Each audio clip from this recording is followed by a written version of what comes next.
মোৰ ছাত্ৰ ছাত্ৰীসকল, আজি মই তোমালোকৰ ক্লাছ 6ৰ চেপ্টাৰ 11ৰ 218 পেজত থকা কুৱেশ্যন 3 কৰাই দিম। ইয়াৰ আগৰবোৰ কুৱেশ্যন মই কৰাই দিছোঁ।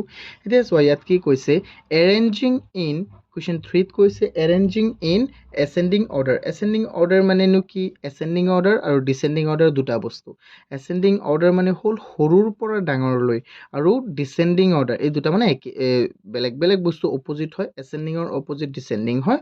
এচেণ্ডিং মানে হ'ল সৰুৰ পৰা ডাঙৰ, যেনে 1 2 3 4 5 6 এইটো হ'ল সৰুৰ পৰা ডাঙৰলৈ গৈছে, এইটো হ'ব এচেণ্ডিং। কিন্তু যদি কয় যেনে ডিচেণ্ডিং, তেন্তে হ'ব ধৰি লোৱা 5 5 4 3 2 1 0 এনেকৈ হ'ব। ঠিক আছে, এইটো আমি কৰিম। চোৱা, 1 নম্বৰ কেইটা আমাক কুৱেশ্যনটো কি দিয়া আছে, আমি তো লিখিলোঁ প্ৰথমে কুৱেশ্যনটো।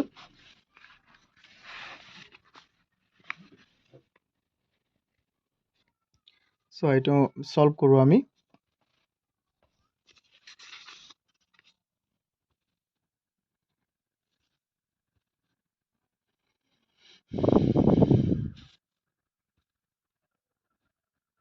Three, one, solution.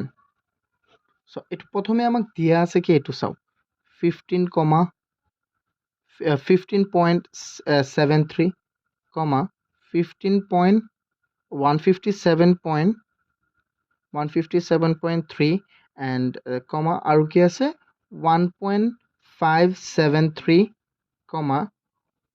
1573. এতিয়া চোৱাচোন, ইয়াত কোনটো ডাঙৰ হ'ব। চোৱা, আমি লিখি আছোঁ ইন এচেণ্ডিং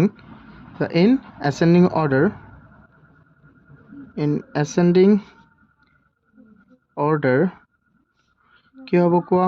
ইন এচেণ্ডিং অৰ্ডাৰত আমি কেনেকৈ লিখিম ইহঁতক? চোৱা, এইটো হ'ল আমাৰ 15.73, এইটো হ'ল 157.3, ঠিক আছে।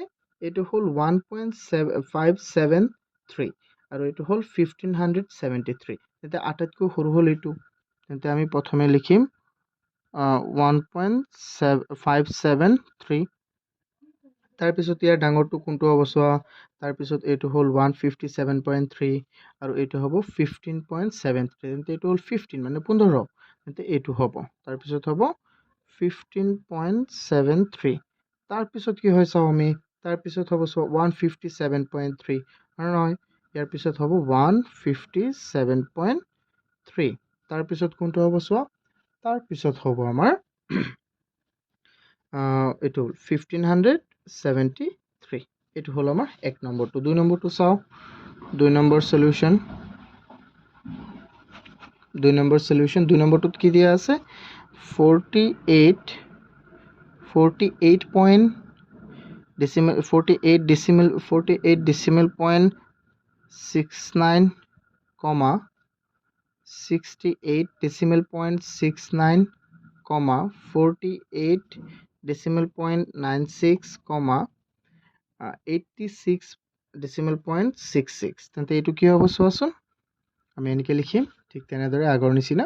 ইন এচেণ্ডিং অৰ্ডাৰ মানে কি, যেনে সৰুৰ পৰা ডাঙৰলৈ, এচেণ্ডিং অৰ্ডাৰ।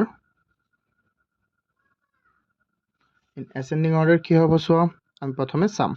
ইয়াত চোৱা, এইটো হ'ল 48.69, 68.49, 48.96। চোৱা, ইয়াত যদি আমি চাওঁ, এইটো 48.96, এইটো 48.69, তেন্তে এইটো সৰু ইয়াতকৈ, আৰু এইটো হ'ল 86.66, তেন্তে এইটো আটাইতকৈ ডাঙৰ, এইটো লাষ্টত হ'ব, এইটো আটাইতকৈ সৰু, এইটো আটাইতকৈ সৰু, তেন্তে এইটো ফাৰ্ষ্টত হ'ব 48.69, তাৰপিছত হ'ল এইটো 48.96, তাৰপিছত এইটো ডাঙৰ 68.69, 86.66, এইটো হৈ গ'ল।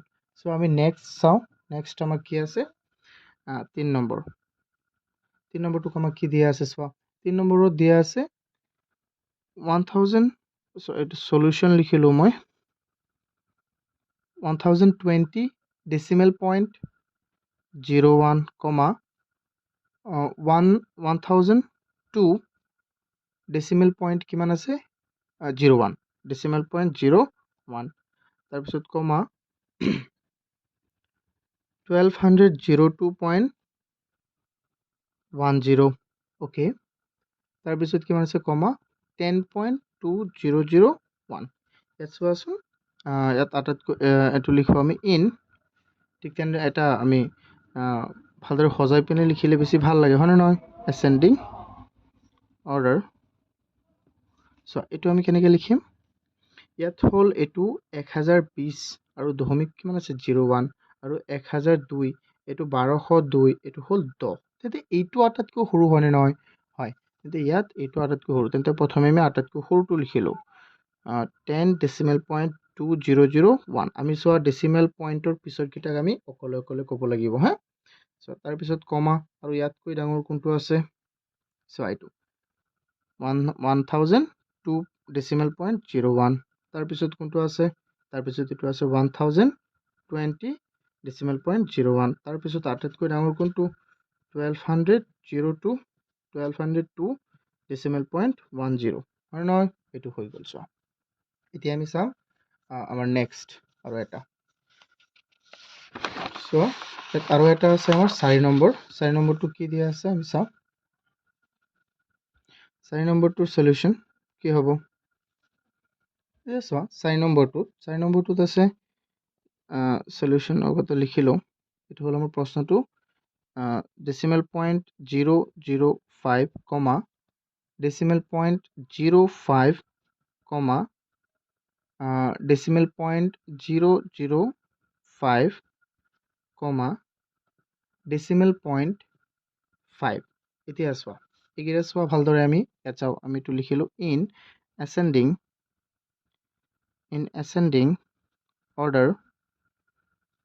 ascending order we have to write like this look এইটো হ'ল চোৱা এইটো হ'ল decimal point 005 okay decimal point 05 decimal point 005 এইটো আটাইতকৈ বেছি 0 আছে নে নাই আছে তেন্তে এইটো আটাইতকৈ সৰু ডেচিমেল পইণ্ট 005 কমা তাৰপিছত ইয়াত আছে দুটা হয় নহয় ডেচিমেল পইণ্ট 005 কমা তাৰপিছত আছে এটা ডেচিমেল পইণ্ট 05 কমা তাৰপিছত এইটো হ'ল 9 এইটো মানে 0 সন্মুখত নাই তেন্তে এইটো কি হ'ব আটাইতকৈ ডাঙৰ ইয়াৰ হৈ গ'ল এইটো 4 নম্বৰটো সলিউশ্যন হৈ গ'ল আশা কৰোঁ তোমালোকে এইকেইটা বুজি পাইছা যদি বুজি পোৱা নাই মোক কমেণ্ট কৰি জনাবা মই জনাই দিম তোমালোকক আৰু ভালদৰে বুজাই দিব চেষ্টা কৰিম তোমালোকে মোক এইটো নম্বৰত কল কৰিব পাৰিবা 6 মই লিখি দিছোঁ 600254787 অ'কে এইটো নম্বৰত তোমালোকে কল কৰিব পাৰিবা